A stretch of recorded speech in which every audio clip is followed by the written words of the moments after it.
النهارده جايب لك انمي هيقلب الموازين، انمي قديم ولكن اوعدك انك هتستمتع يا زميل. انمي مليان دموع، حزن، خيانه، انتقام، ولقطات تخليك تقول يا دي المصيبه يا جدعان. وعشان كده عايزك تتحمس معايا وتربط حزام الامان، وكمان ترزع زر الاشتراك المتين. اشتركت؟ طب هيا بينا نغوص في اعماق الحكايه.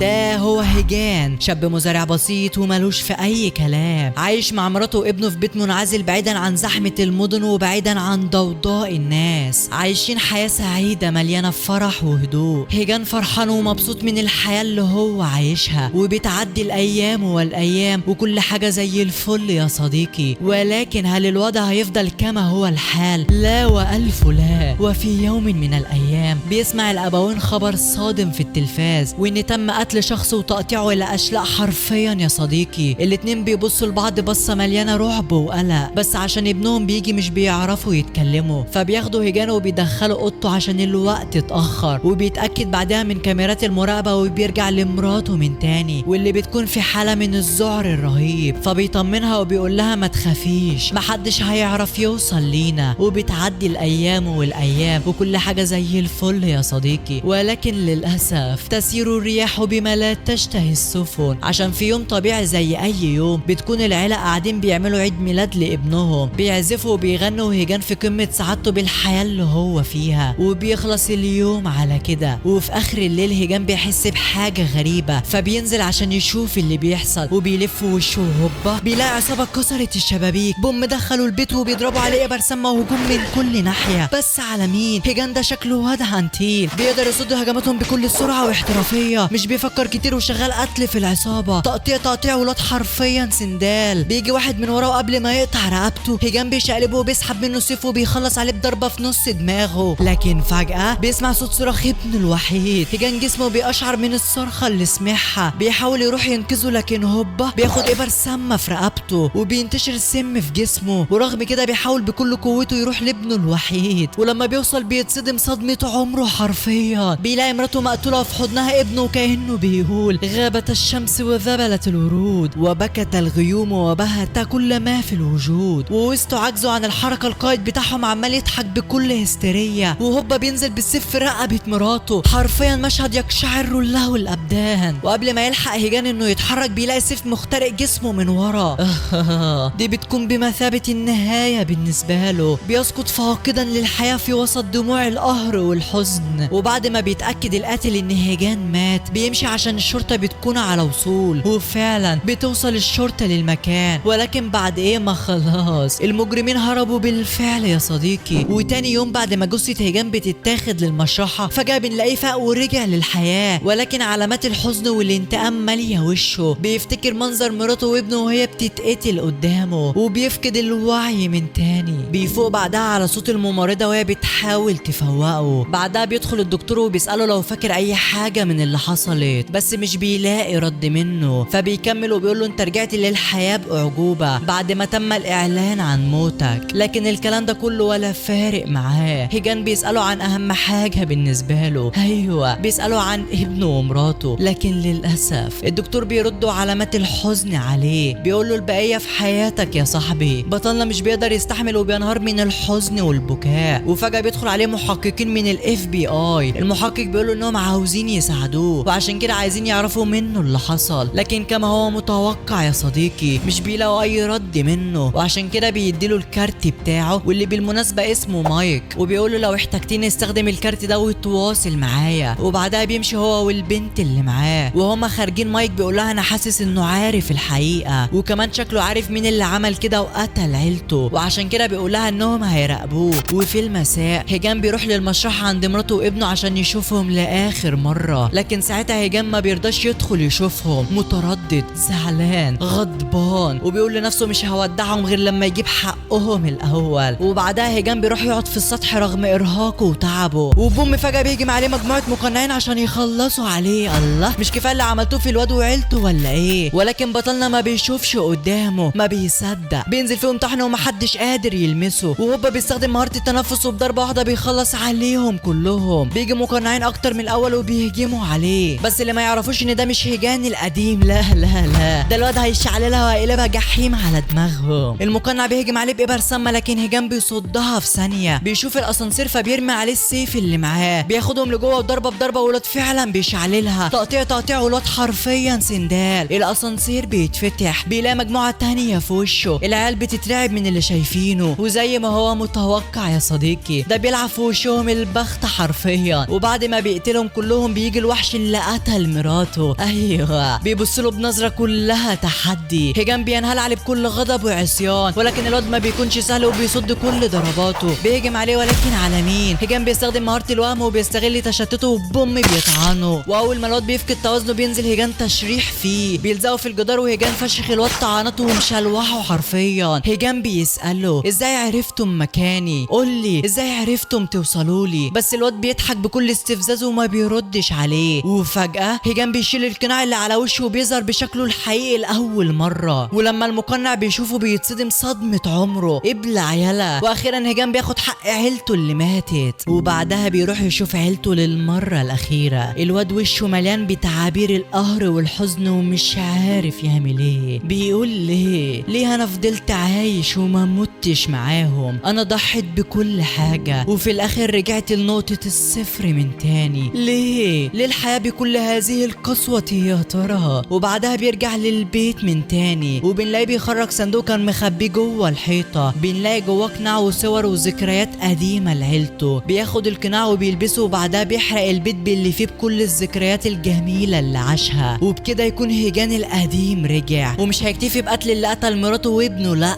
ده شكله هيشعللها على كل شخص دمر حياته يا صديقي. وبنعرف بعدها ان هيجان ما قتلش المجرم اللي قتل مراته، بل وداه المستودع مهجور عشان يعذبه. وفجأة بنلاقي هيجان بيغمى عليه من كتر التعب. بيدخل عليه راجل شكله غريب وبيلحقه، بياخدوا الأوضة عشان يستريح وبيعملوا شوية علاجات عشان يقوم من تاني. وبنعرف انهم معرفة من زمان. الدكتور بيشوف بعدها الجرح العملاق اللي كان المفروض يقتله وبيتصدم من حجمه وبيقوله المفروض انك تكون ميت من زمان. فهيجان بيقوله انا شخصيا مش عارف انا عشت ازاي. الدكتور مش بيضيع وقته وبيبدأ يعالجه بكل ما اوتي من قوة. وتاني يوم هيجان بيفوق احسن من الاول، مش بيضيع وقته وبيروح على الواد عشان يعذبه من تاني. بيقعد يطعن فيه من غير ذرة رحمة لدرجة ان المكان كله بيتغرق بالدم يا صاحبي. وبتعدي الايام والايام وكل يوم بيعذب فيه اكتر واكتر. الواد حرفيا بيتمنى الموت من اللي بيحصل له، ولكنه بيستفز هيجان. بيقول له مراتك كان شكلها حلو قوي وهي بتموت قدامك، شكلها كان مضحك وهي عمالة تترجاني، ولا لما نزلت بالسيف على رقبتها وانت بتتفرج ومش قادر تعمل حاجة. انت ضعيف يا هيجان، المنظمة هتموتك يعني هتموتك يا صاحبي. هيجان مش بيرد عليه، بيقول له هتشوف انا هعمل ايه في اللي ادالك الاوامر. حتى بعد موتك هتتمنى انك ما تقابلنيش في الجحيم. كل وش شفته وقت ضعفي هتشوفه بيتحرق بناري، ده انا هشعللها على كل واحد كان سبب في تدمير حياتي. وهوبا هيجان بيحرقه والصرخات بتملى المكان. هوبا ده شكلي هيجان ما بيهزرش. وبنروح بعدها للمحقق مايك اللي بيسأل المدير بتاعه ليه عاوز يبعده عن التحقيقات، واللي قصده على الجثث اللي شافها في المستشفى ساعتها. بيرد عليه المدير وبيقول له ان مفيش حاجة تثبت ان حصل معركة، والدم لحد دلوقتي محدش عارف يخص مين. وبيقول له في اخر الكلام ما تدخلش نفسك في حاجات انت مش قدها. مايك بيقول له بس هي ما شافت اللي حصل ساعتها. المدير بيقول له طب روح اسالها شوف هتقول لك ايه. وبالفعل بيروح ينادي عليها وهو متعصب، بيقول لها ايه ده اللي انت عملتيه؟ هي ما بتهديه وبتقول له ما تخافش يا صاحبي، الناس دي تقيله وكان لازم اخبي الموضوع، ولكن لازم نتصرف بذكاء يا مايك. وبنعرف اصلا انها بتبحث في الخفاء عن الحقيقه، وفعلا قدرت توصل لمعلومات هيجان. ولكن هيجان الاب مش النينجا، المعلومات دي بسيطه جدا ولكن بيفهموا منها حاجات كتير. بتكون عرفت ان هيجان وابنه ومراته كلهم بيستخدموا اسماء مستعاره وما عندهمش هويه رسميه. وبعدها بنروح لهيجان اللي بياخد شنطته وبيركب المكنه، بيتحرك في طريقه للبحث عن خيط يوصله للرأس المدبر. وبتعدي الايام والايام وهيجان شغال تدوير في كل حته يا صديقي، ولكنه للاسف ما بيعرفش يوصل لحاجه. وبعدها بنروح لاتنين من الضباط الفاسدين وهما بيدخلوا الحانه عشان ياخدوا من صاحبها فلوس، بس طبعا مش بيعملوا كده في هدوء، بل لازم يتنمروا على كل الناس اللي في المكان. ولسوء حظهم هيجان بيبقى موجود في الحانه، فبيروح واحد منهم وبيحاول يرخم عليه بس مش بيلاقي رد منه. بيتعصب وبيحاول يضربه لكن بوم بيكسر ايده بالشفا يا صاحبي. هيجان بيحاسب بعدها على المشروبات وبيكون ماشي، ولكن الضابط التاني بيتعصب وبيهجم عليه، ولكن على على مين. هيجان بيلف واحلى ضربه فك سفلي بيرزعه في الحيطه. بعدها بيخرج هيجان وبيركب المكنه، بيشوف عربيه الشرطه وبيفتكر الكارت اللي مايك اداهوله، وفعلا هيجان بيرن عليه. اول ما مايك بيشوف التليفون وبيرد بيعرف انه هيجان. على طول بيطلب من اما تعمل تتبع لمكانه، بس هيجان بيكسر التليفون في الحال. بعدها بيتصل تاني من تليفون مختلف، بيقول لمايك فكك من الحركات دي واسمعني. مايك بيتاكد ان ده شخص مش سهل ابدا، بيقول له عاوز مني ايه. هيجان بيرد عليه وبيقول له حدد مكان نتقابل فيه. مايك بيستغرب، فعلا بيعمل كده وبيحدد المكان. وفي المساء بنشوف هيجان وهو بيراقبه لحد ما بيوصل للمطعم. مايك بيدخل للمطعم وساعتها صاحب المكان بيكلمه، بيقول له اي حاجه هتتكسر او هيحصل لها حاجه هاخد منك حقها. هيجان بعدها بيوصل وصاحب المطعم بيمشي. مايك بيقول له وريني وشك عشان اتاكد انك هو. فهيجان بيطلع له الكارت اللي اداهوله كاثبات، ومن غير تضييع وقت هيجان بيساله لو كان عنده اي معلومه عن جرائم القتل اللي بتحصل بقالها فتره. وفجاه مايك بيخرج سلاحه بيوجهه على هيجان وبيقول له انت شايف ان شخص ممكن تعمل معاه صفقه ولا ايه؟ ولكن بيقاطعهم دخول حد من رجال التوصيل. لكن فجاه بيهجم عليه بسرعه جباره، بس في اخر لحظه هيجان بيصد ضربته وبيبعد عنه. مايك شغال ضرب نار على الواد ولكنه بيفشل في اصابته. الواد بيهجم عليه وبيكون خلاص هيقتله، ولكن هيجان بيتدخل بيصد الضربه وبينزل معاه في معركه من العيار الثقيل. هوبا بابا هيجان بيستخدم قدره الظلال وبوم بيرزع الواد في الحيطه. هيجان بيروح له تاني، ولكن فجاه بيظهر نسخه تانيه من الواد وبيهجموا على هيجان. هيجان بيولع في السيف بتاعه وبيشرب شويه بنزين، وهوبا احلى حريقه دي ولا ايه؟ خد دي، طب خد دي كمان، وبوم بيديله القضيه في نص دماغه. ساعتها بيجيله مايك وبيساله انت مين يا عم؟ فين الراجل اللي كان في المستشفى؟ ساعتها هيجان بيكشف له الحقيقه، بيوري له انه يقدر يغير شكله وبيقول له انه من عشيره النينجا، ونفس الكلام على الاشخاص اللي هجموا عليه في المستشفى. بس فجاه بيجي مجموعه من المجرمين وبينزلوا فيهم طحن بالرشاشات، ومره واحده بيحدفوا عليهم RPG والمكان كله بيتدمر حرفيا. بعدها العصابه بتمشي، والمفاجاه انهم بيطلعوا وهم على قيد الحياه، وهيجان بيختفي من المكان من غير حس ولا كلام، لا شغل نينجا وحركات.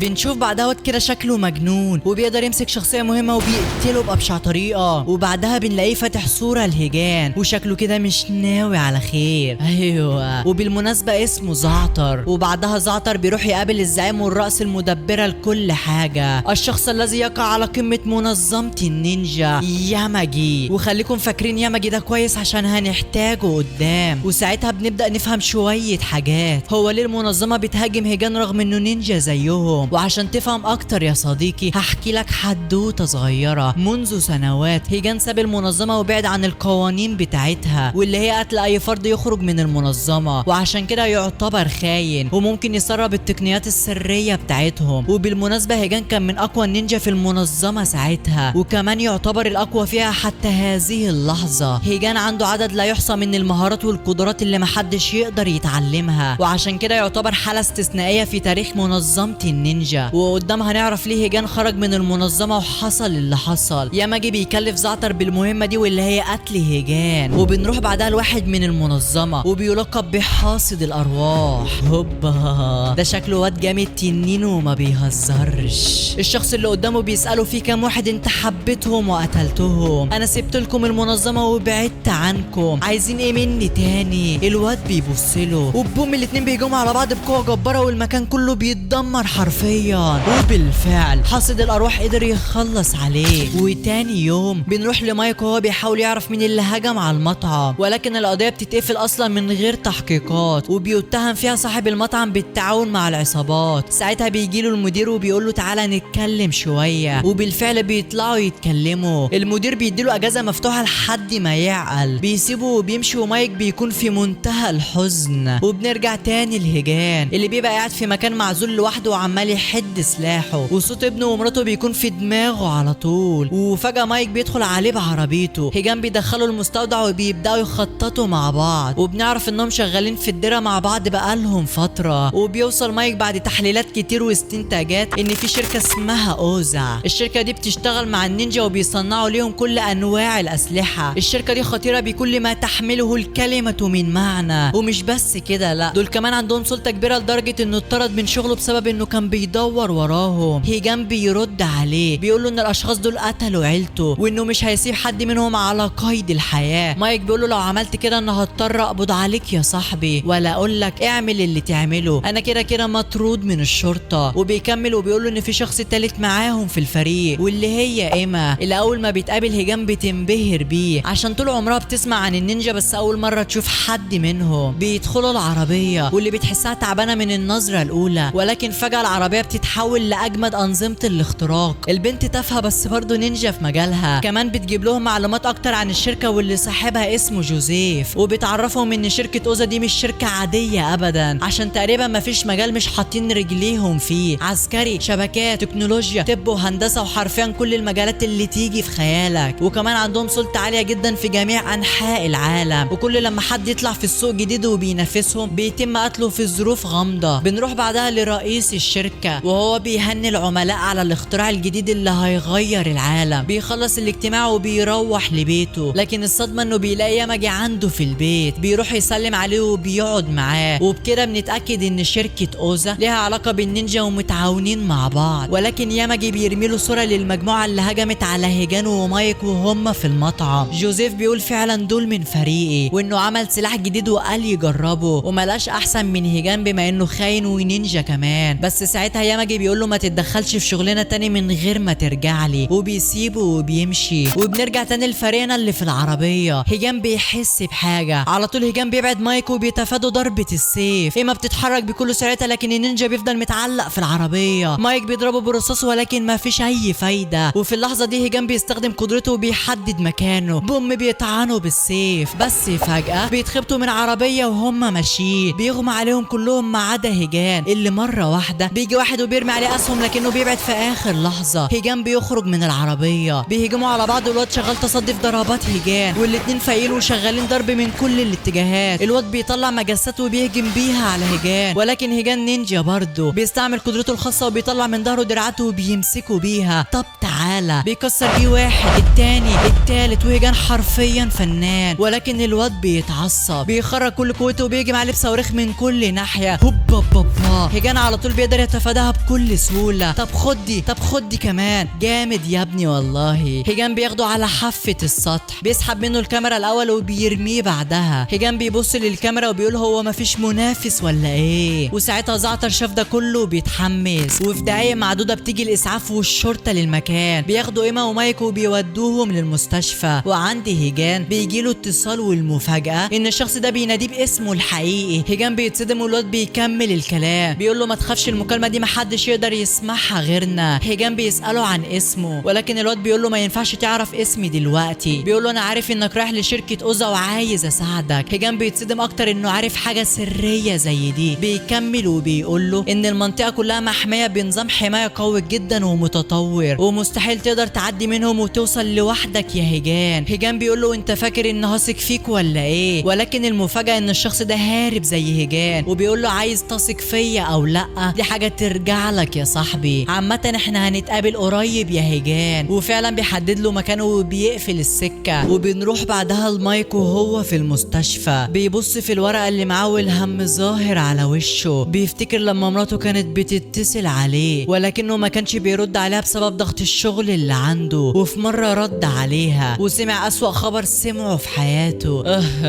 بنته الوحيده قد فارقت الحياه. وعلى طول بيروح عندها وبيلاقي مراته عماله تعيط ومنهاره، بتقول له انها كانت نفسها تشوفك قبل ما تموت، واخر كلمات قالتها بابا. بابا فين؟ هو فين بابا؟ وبتحدف عليه الورقه وبتمشي. بيبص مايك في الورقه بيلاقي ان بنته اللي كانت رسماها. مايك بيفتكر كل ده وبيبقى في حاله لا يرثى لها، بس بيقطعوا دخول هيجان. بيقول له حمد لله على السلامه يا عم. وبتيجي ايما هي كمان وبيعرفهم هيجان كل حاجه عن المكالمه اللي جات له. مايك بيقول له انت هتثق فيه ولا ايه؟ هيجان بيقول له ما تخافش يا صاحبي، انا هروح اقابله ولو فكر يلعب بدوله هخلص عليه. بس ايما بتقاطعهم، بتقول لهم انها لقت موقع في الدارك ويب بيتكلموا فيه عن شركه اوزا، وانها عرفت مكان واحد كاتب انه كان شغال في الشركه. هيجان بيقوم بعدها عشان يمشي بس مايك بيوقفه، بيساله لو مراته كانت عارفه انه نينجا. هيجان بيقول له ان هي كمان كانت من النينجا. مايك بيستغرب، بيقول له يعني النينجا عندهم عائلات ولا ايه؟ هيجان بيقول له لا، ممنوع تحب اي حد من النينجا بس احنا اللي كسرنا القواعد. وبنرجع للماضي، بنشوف 3 اشخاص من النينجا بيدخلوا شقه وبيقتلوا كل اللي فيها. على طول بيخلصوا مهمتهم وبيرجعوا للمقر من تاني. بيقول لهم الزعيم انه اعترف بيهم كشينوبي، وبالمناسبه ده لقب خارج جامد جدا عند النينجا. والمفاجأة ان التلاتة دول هم هيجان، ماري، وصاحبهم زاي. وخليك فاكر زاي ده كويس يا صديقي. الزعيم بيكمل وبيقول لهم انه كمان هيعلمهم الفنون السرية، ودي يا صديقي اعظم حاجة ممكن اي نينجا يتعلمها. والتلاتة بيتصدموا من اللي سامعينه، بس بيقول لهم الزعيم ان الفنون دي هتكون مختلفة عند كل واحد فيكم، ومن دلوقتي المهمات اللي هتاخدوها هتكون في ليفل تاني من الجمدان. بعدها التلاتة بيحتفلوا بالانجاز ده وبيشربوا مع بعض، وزي بيقول لهم انه بيحبهم وبيعتبرهم اكتر من عيلته. سنبقى على عهد النينجا حتى الممات يا رفاق. وفعلا كلهم بيوافقوا وبيشربوا وبيقعدوا يضحكوا مع بعض وبيهزروا. وفي يوم من الايام بيروحوا مهمة لقتل امير المملكة. فعلا بيدخلوا القصر وبيخلصوا على كل الحراس، وبيدخلوا غرفة الامير بس مش بيلاقوا حد فيها، ولكن ماري بتشك انه مستخبي في الدولاب. وفعلا بتفتحه والمفاجأة ان الام وابنها مستخبيين جوه. هوبا، ده الامير مجرد طفل رضيع. ماري بتقف مصدومة، دي ما قتلتش طفل قبل كده. بس ساعتها الام بتطلع مسدس وبوم بتصاب ماري بطلقة في كتفها، بس هيجان في اخر لحظة بيخلص عليها. بس بعد ايه، ماري خلاص اتصابت، وفجأة بيوصل الحراس وبيضربوا عليهم نار. على طول هيجان بياخد ماري وبينطوا في البحر، وبعد ما بيخرجوا هيجان بيفوق ماري. على طول بياخدها على كهف قريب منهم وبيعالجها. ساعتها ماري بتقول له انت لازم تمشي وتسيبني، يلا روح كمل المهمة والا هنتقتل احنا الاتنين. لكن هيجان بيرفض طبعا. وفجأة ماري بتخرج سكينة وبتحاول تطعن نفسها، وفي اخر لحظة هيجان بيمسكها. ماري بتقول له والدموع في عينها انت لازم تمشي بسرعة والا المهمة هتفشل. لكن هيجان بيرفض للمرة التانية، بيقول لها انا مش هسيبك يا ماري. فبتقول له احنا كده بنكسر القواعد. هيجان بيقول لها ولا يهمك يا ماري، احنا من ساعة ما اتقابلنا وانا بكسر القوانين عشانك. انها لحظات الحب يا صديقي. وبتعدي الايام والايام لحد ما بيلاقيهم زيه، وبتبقى حالتهم لا يرثى لها. وبعدها بنرجع للحاضر وبنروح لاجتماع معمول بين النينجا ومعاهم رئيس شركة اوزا. بيكونوا عاملين الاجتماع ده عشان يشوفوا هيعملوا ايه مع هيجان اللي عرفوا انه في الطريق ليهم. ياماجي بيتكلم وبيقول لهم ان مفيش فايدة من الكلام، هيجان كده كده جاي، واول ما يجي هنخلص عليه. وبيخلص الاجتماع وبعدها بيجي حاصد الارواح لياماجي، بيقول له سيبني انا اللي اقتل هيجان، انا الوحيد المناسب للمهمة دي. ولكن ياماجي بيقول له لا، انا سايبك للوقت المناسب يا زاي. وبنرجع لهيجان اللي قاعد لوحده في المكان المحدد من الشخص المجهول، وفعلا بيرن عليه. واللي هيجان على طول بيسأله هيعملوا ايه. الواد بيكمل وبيقول له ان شركة اوزا موجودة في مكان محمي بالكامل بنظام دفاعي فشيخ بيفشخ اي حد يقرب منه، وبيستخدموا انظمة متطورة واجهزة استشعار عند البوابة بتكشف اي حد غريب داخل للشركة. ولو طلعت غريب على طول انظمة الدفاع هتتحول عليك، ومش محتاج اقول لك اللي بيحصل بعدها. اما من فوق فالشركة محاطة بالكامل بحاجز بيمنع اي حاجة تدخل النطاق بتاعها او تخرج. ومن تحت بقى ده حوار تاني، المكان كله محاط بالليزر والحراس في كل مكان، وطبعا الكاميرات لا تحصى وموجودة في كل انحاء الشركة. واخيرا الحاجز المتين، ده حاجز الكتروني من العيار التقيل. بيقول له انت عندك فرصة واحدة وبس، 5 ثواني بالتمام، يا تعدي الحاجز قبليهم يا تفشل والانذارات تزلزل المكان. هيجان بيقول له تمام. بالفعل بينطلق على هناك، وزي ما انت عارف يا صديقي بطلنا نينجا مش اي كلام، وكل الدفاعات دي مش بتفرق معاه. هيجان بيعرف يخترقهم كلهم وبيعدي من كل الحراس، بيعدي كمان الليزر. بس فجأة بتقع منه نقطة عرق وبتلمس الليزر، وفورا الانذارات بتشتغل. بيعرفوا ان في داخله على طول الحراس بيهجموا عليه، ولكن على مين؟ هيجان فنان وبيخلص عليهم كلهم في ثواني. بيوصل اخيرا للحاجز الالكتروني وخلاص هيوصل، بس فجأة بيظهر حاصد الارواح.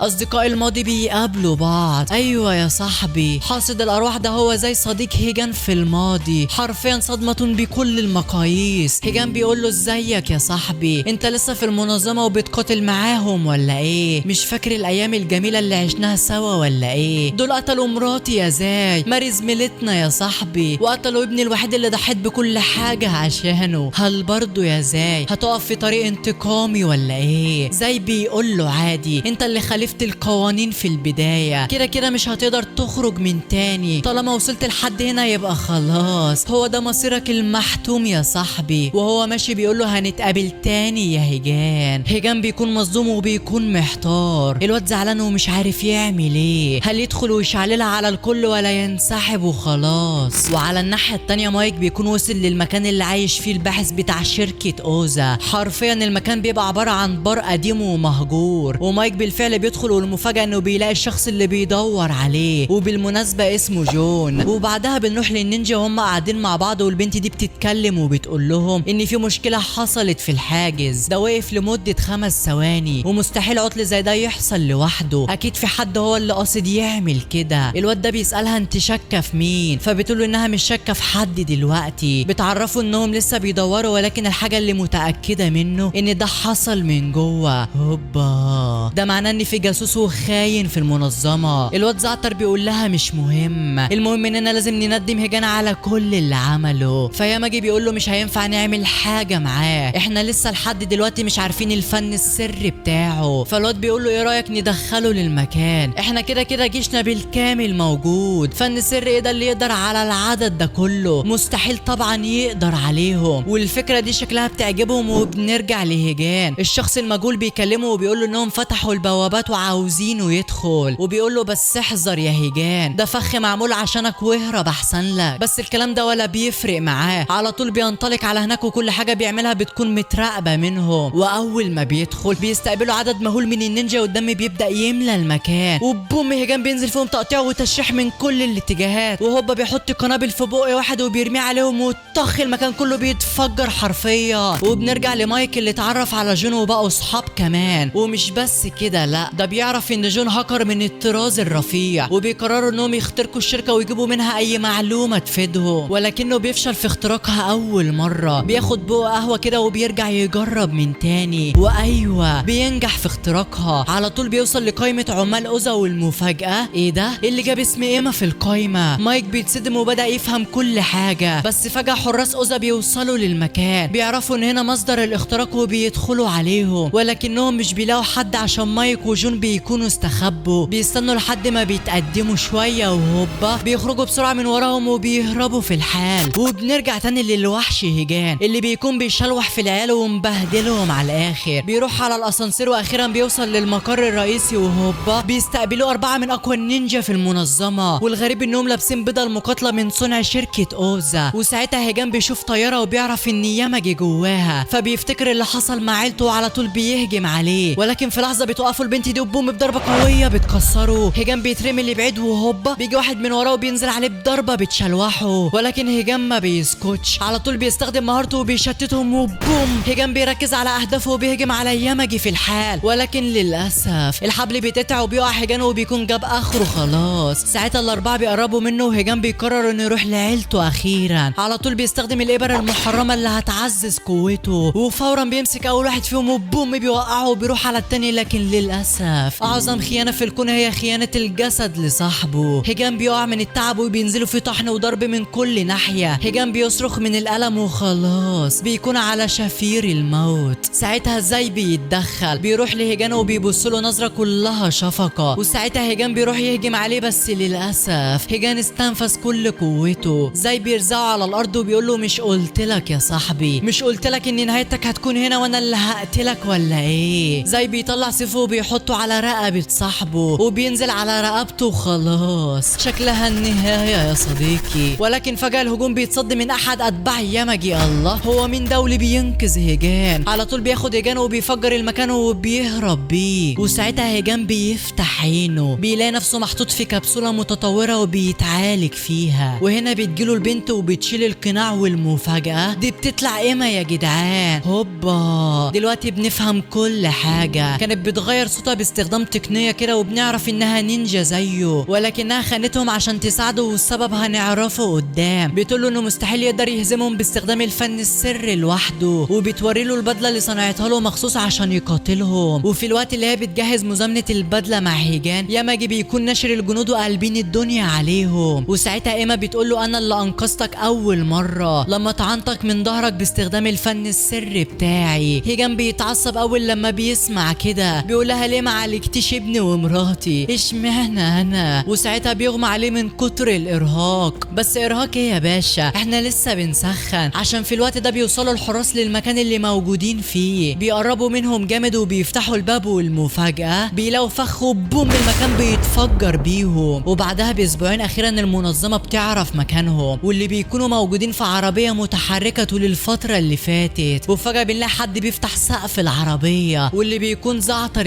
الفنان. والمشكله الاكبر ان عدى 10% بس على مزامنه البدله مع هيجان. وزعتر بيحاول يهجم عليهم ولكن ايما بتقلب العربيه. ايما على طول بتلبس البدله بتاعتها وبتخرج له. وزعتر اول ما بيشوفها بيتحمس وبوم الاتنين بيهجموا على بعض، بس الواد بيصد ضرباتها، بيحدفها بعيد وبيضربها بس بتبعد في اخر لحظه، وهوبا بتديله ضربه قويه جدا وبتحدفه بعيد، وبوم قنابل جويه بتفشخه، بس الواد سندله ومش بيحصل له حاجه. زعتر على طول بيستخدم مهارته وبيحرق كل اللي حواليه، وبوم بينزل بهجوم ساحق بيخليها تاكل التراب حرفيا. زعتر بيتحمس بيقول لها هو ما فيش منافسه ولا ايه؟ اما بتقول له لا في يا روح امك، عايز تشوف المنافسه؟ طب تعالى. اما بتفعل قدرتها وبتنسخ نفسها الالاف النسخ وبيتحوطوا حرفيا، على طول هجوم من كل ناحيه، وزعتر مش ملاحق من كترهم، كل ما يخلص على واحده تطلع النسخه مش الحقيقيه. زعتر بيتعصب بيقول لها انت فعلت قدرتك الخاصه، طب تعالي يا حلوه، وبوم بيرزع على الارض بقدرته الخاصه وبيحرق كل النسخ حرفيا. وساعتها الاتنين بدلتهم بتفصل فبيروحوا يشحنوها بسرعه، ولكن زعتر بيعمل حركه خبيثه، على طول اول لما بتروح بيفجر الشاحن بتاعها، وفعلا للاسف بدله ايما بتفصل نهائيا. البنت بتقع على الارض وعارفه ان دي النهايه. زعتر بيشحن البدله وبيقرب منها، بيمسكها من رقبتها وبيقعد يضرب فيها من كل ناحيه. الواد شغال ضرب فيها من غير ذره رحمه، وايما خلاص مش قادره تقاوم، وبيبان قد ايه الواد زعتر ده مجنون فعلا وما بيهزرش. وبنروح لهيجان اللي فجاه بيسمع صوت بيكلمه، واللي بيكون تسجيل لايما، وبتقوله فيه لو سمعت التسجيل فده معناه اني قد فارقت الحياه. وساعتها بتحكي له كل حاجه، بتقول له انا انقذتك عشان مراتك ماري كانت اعز صديقه ليا، وفي يوم الحادثه حاولت انقذها ولكن للاسف كان فات الاوان، ولما ادركت ان مفيش امل ما كانش قدامي غيرك يا هيجان. انا سجلت لك الكلام ده عشان لو سمعته اعرف اني فشلت في الانتقام ليها. وبتقول له انا اسفه، انا عايزك تنتقم ليا ولصاحبتي يا هيجان. الكلام ده بينزل عليه كالصاعقه، وفجاه التزامن بيعلى والتحميل بيكتمل. وايوه هيجان راجع وشكله هيشعللها على كل واحد يقف في طريقه. بيخرج على طول ببدلته الجديده، وزعتر بيفرح اول ما بيشوفه، بيتحمس اكتر وبيقول له اخيرا ظهرت يا هيجان، وعلى طول بيهجم عليه بس بوم بيطيره. هيجان بيروح عشان يقتله لكن الواد بيستخدم مهاره النار وبيحاول يحرقه، ولكن هيجان بيبعد عنه بسهوله، وهوبا زعتر بيستخدم السرعه القصوى والقتال بيولع حرفيا. هيجان بيفادي كل هجماته بس زعتر بيتعصب، على طول بيستخدم الهجوم الفتاك وبيهجم على هيجان. هيجان شغال يتفادى في الهجمات والواد حرفيا في منتهى الجمدان. هيجان بيتعصب هو كمان وبيقول له طب تعالى، بيستخدم السرعه الخارقه وبيهجم على زعتر، وزعتر مش قادر يجريه. زعتر بيلمحه وهوبا احلى حريقه دي ولا ايه؟ ولكن هيجان ما بيفرقش معاه، على طول بيقطع هجومه وحرفيا بيهجم على رادو وبيفشخ بيه كل المباني، بيوصل لعنده وبيطعنه وخلاص زعتر بيفارق الحياه. بس لا، ده مجرد تمثيل، وبيستخدم حركه خبيثه وبيفجر نفسه بهيجان، لكن ده ولا بيحصل له حاجه، وبيخرج من الانفجار من غير خدش واحد. والمفاجاه الاكبر ان ايما بتنجو من المعركه، وبعدها هيجان بيبعت راس زعتر لياماجي وبيقول له دورك جاي. عارفين ياماجي هيعمل ايه بعد ما اتاكد ان هيجان مش هيسيبه؟ بالظبط كده، بيروح لزاي وبيطلب منه يقتل هيجان، وبيقول له طول عمرك بتنفذ لي المهمات المستحيله، انا هعتمد عليك يا زاي في المهمه دي وتجيب لي راس هيجان لحد عندي. فزاي بيقول له تمام. وبنرجع لشركه اوزا اللي بيعملوا اجتماع مع وزير الطاقه، وبنعرف ساعتها خطه اوزا الفعليه، وهي انهم عاوزين يحتلوا على الطاقه النوويه اللي في العالم. وبالفعل بياخدوا الموافقه من الوزراء وبيكونوا على وشك انهم ينفذوا الخطه. وبنرجع تاني لهيجان وايما وهم في العربيه، وساعتها ايما بتخترق الحاجز بتاع شركه اوزا، وده بيكون سهل عليها بما انها كانت واحده من القاده والمسؤوله عن الطاقه في الشركه. وبعدها ايما بتدخل عشان تاخد شويه طاقه لبدله هيجان، ولكن بيقابلها واحد من النينجا بيكون مستنيها وبيحاول يهجم عليها، بس لا، هيجان في المكان. على طول بيفعل البدله وبتبدا المعركه، على طول بيهجم عليه بالديدان بتاعته، وبالفعل بيعرف يكتف هيجان. الواد شغال يكهرب في هيجان، ولكن على مين؟ هيجان بيفك نفسه وبيهجم عليه، بس الواد مش سهل برضه وبيصد كل ضرباته. وفي الاثناء دي السقف بيقع وايما بتقع في حفره وبتكون على وشك الموت، ولكن هيجان بيلحقها في اخر لحظه، وفي المقابل بطاريه البدله بتفصل. فالنينجا بيقول له ان عاوز يواجهه لما يكون مستعد المره الجايه، وبيبقى واضح انه نينجا شريف وبيسيبه وبيمشي. وفي اليوم اللي بعده الفريق الفريق بيتجمع هيجان، ايما، مايك والهاكر اللي معاه. واول ما مايك بيشوفها بيقول لها انت مين، وبيكون خلاص عرف كل حاجه. فبتقول له انها عملت كده عشان ده دين في رقبتها ومجبوره، اما غير كده فهي عمرها ما خانته او ضحكت عليه في حاجه. فمايك بيتعصب وبيخرج من الغرفه، بس وهو طالع بيدوس على الصواريخ دي وبيتعور في رجله. فبتاخده ايما وبتعالجه وبتتاسف له عشان خبت عليه. بتقول له انا اسفه والله، انا فعلا ما كنتش قادره احكي لك على اي حاجه من اللي بتحصل عشان كنت خايفه عليك. وساعتها بنعرف قد ايه مايك بيحب ايما، وكمان بيعتبرها بنته التانيه، وهي كمان معتبراه زي ابوها في الدنيا. ومايك فعلا بيقبل اعتذارها وبيرجعوا احسن من الاول.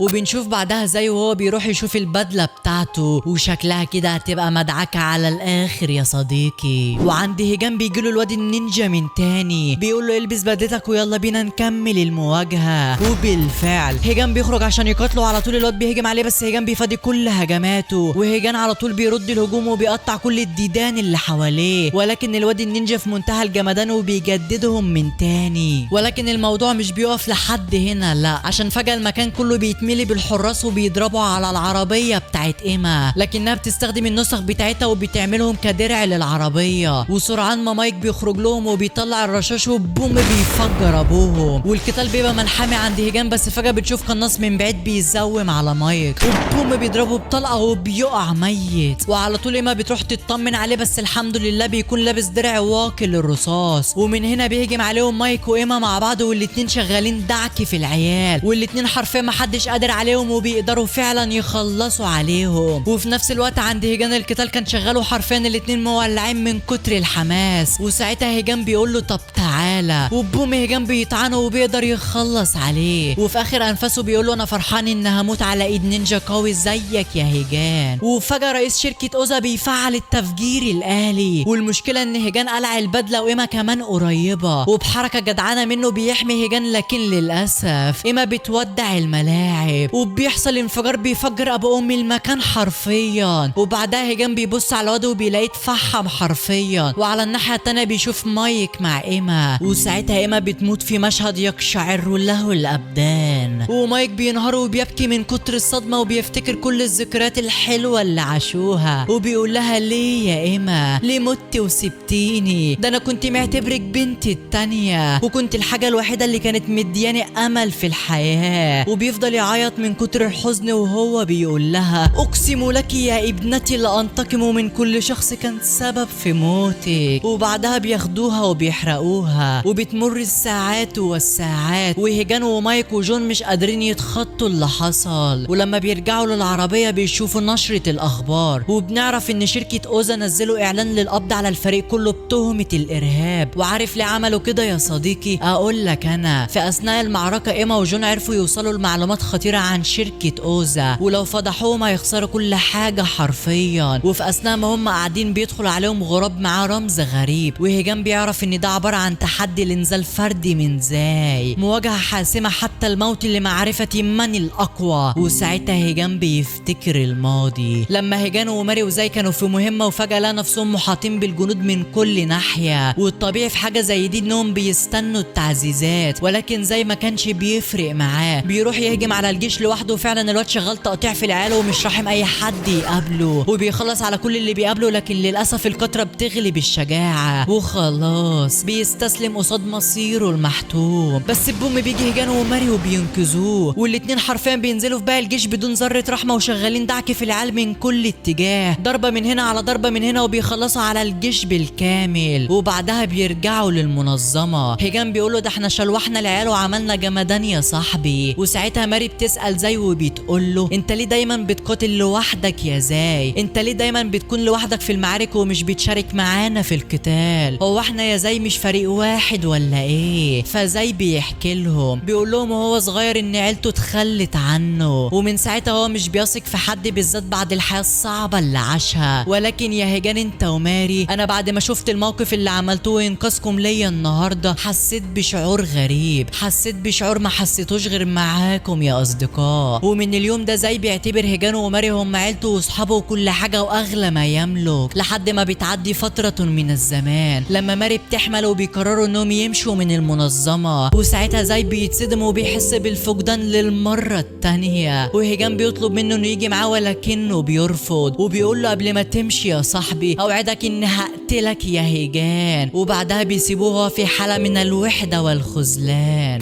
وبنرجع تاني لهيجان اللي بيوصل لزاي، وبتبدأ المعركة فورا والاتنين بينقضوا على بعض والاتنين شغالين ضرب من كل ناحية ومحدش فيهم بيعرف يسيب التاني. وهيجان بينط وبيغفله وبيحاول يقتله ولكنه ما بيعملهاش. وسرعان ما زي بيبعده وبيقول له طب تعالى، وبوم الاتنين بيضربوا بعض بكل قوتهم والبدل بتتكسر. وساعتها الاتنين بينزلوا لبعض راجل لراجل والاتنين شغالين دعك وضربات من كل الاتجاهات. ولكن زي بيديله واحدة في التانية في التالتة وبيقول له تعالالي. ولكن سرعان ما هيجان بيسيطر وبيديله واحدة في وشه وبيطيره، وعلى طول بيديله واحدة شوبليكس بتفوقه. ولكن زي بيبعد عنه بس هيجان بوم بيطيره. وساعتها زي بيتعصب وفورا بيستعمل الفن السري بتاعه والواد بيختفي ويشتغل بوابل من الضربات على هيجان. وبوم بيديله ضربة خزعبلية ابلع يلا. بس ساعتها هيجان هو كمان بيتعصب وبيستعمل الفن السري بتاعه وزي بيحاول يضربه من ورا ولكن بوم بيطيره. بيهجم عليه من تاني بس بوم ابلع من تاني. على طول بيسحب السيف وزي بيبدأ يشرح فيه ولكن هيجان بيركز وبوم بيرزع زي ضربة خزعبلية بتفشخه. وساعتها القناع بتاع زي بيتكسر. زي بيكمل بالهجوم على هيجان ولكن هيجان بيقول له ايه اللي حصل لوشك يا صاحبي. فبيتعصب اكتر وبيقول له ان لما سابهم يهربوا ياماجي هو اللي حرق وشه. وعلى طول بيهجم عليه وبيطعن السيف في كتف هيجان. وزي بيقول له ليه خدعتني، ليه سبتني واتخليت عني يا هيجان، ده انا كنت معتبرك انت وماري زي عيلتي بالظبط،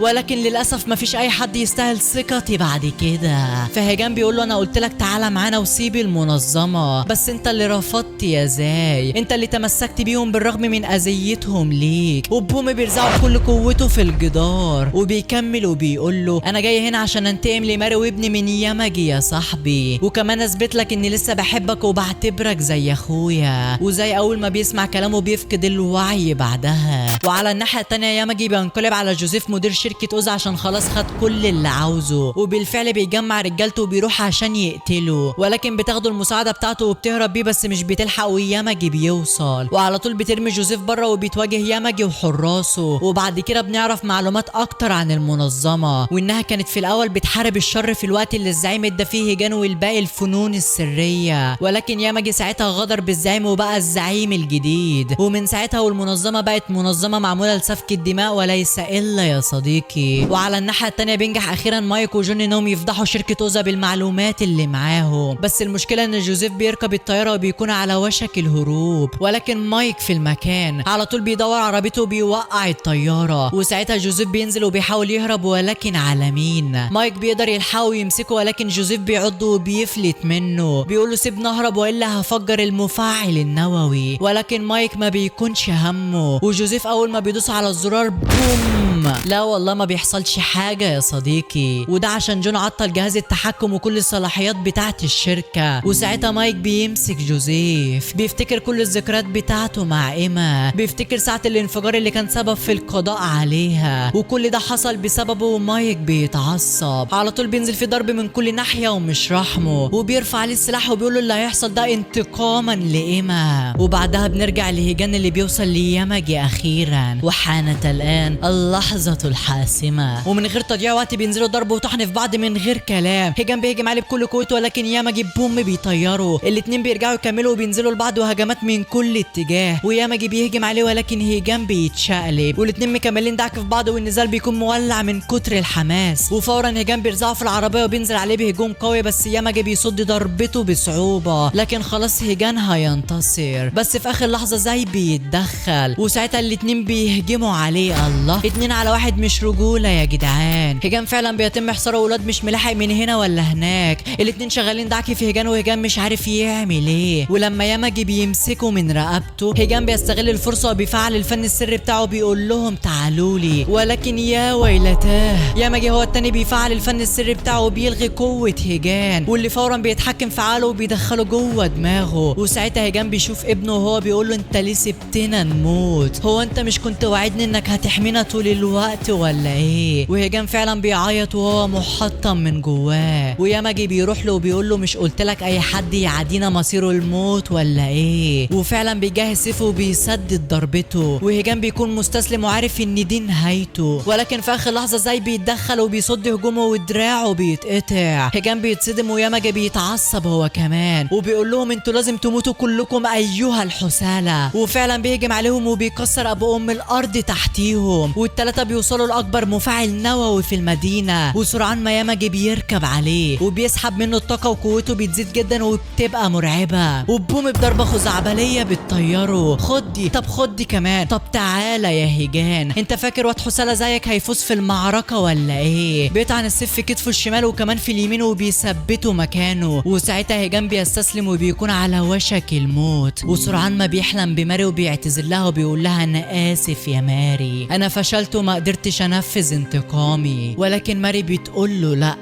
انت ما فشلتش يا حبيبي، انت وعدتني انك هتنتقم ليا ومتاكده انك هتوفي بوعدك ليا. يلا قوم يا هيجان، يلا قوم وشعللها على كل واحد كان سبب في افساد حياتنا، انا واثقه فيك وفي قوتك يا حبيبي. وبالفعل هيجان بيقوم له، بيتعصب اكتر وبيطلع الوحش اللي جواه، وفورا بدلته بتتحول للون الاسود، وبكده هيجان وصل لاعلى مستوى في تاريخ منظمات وعشائر النينجا. وفورا هيجان بيطير عليه وبيطعنه في كتفه، على طول بيتشالب وبيحدفه بالقنابل وبيشتته وبيركب فوقيه، ولكن ياماجي بيبعده والاتنين شغالين دعك وضربات من كل ناحيه، وعلى طول الاتنين بيجمعوا كل قوتهم وبوم بيدمروا ابو ام المكان حرفيا. هوبا، انها القوة العظمى للنينجا يا صديقي. وبالفعل هيجان بيخرج من الدخان بعد ما حان الاوان، وقدر فعلا يخلص على ياماجي اخيرا. وعلى الناحية التانية مايك بيخلص على جوزيف وبينتقم لإيما، ومن هنا تنتهي حكايتنا. فما تنساش اللايك والاشتراك في القناة وتقول لنا عايزين انميات ايه المرة الجاية، وما تنساش برضو تقول لنا رأيك في الحكاية، ومين اكتر شخصية حبيتها واكتر شخصية زعلت على موتها. ويلا سلام.